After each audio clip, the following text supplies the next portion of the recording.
Well, here's how to put some oil in. You gotta use anything that doesn't say 2-cycle.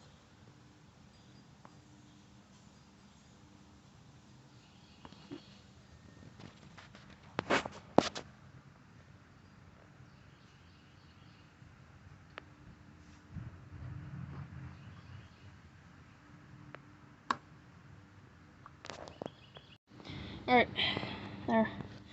The mini vac takes about 3/4 of a bottle.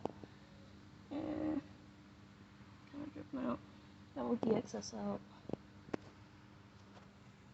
I think that's really good enough. Let's check it. Can't be too sure about some of these things.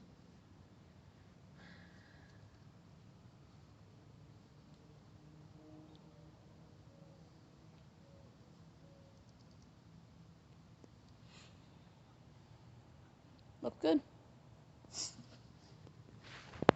long as it's all in the crosshatch, then it's good.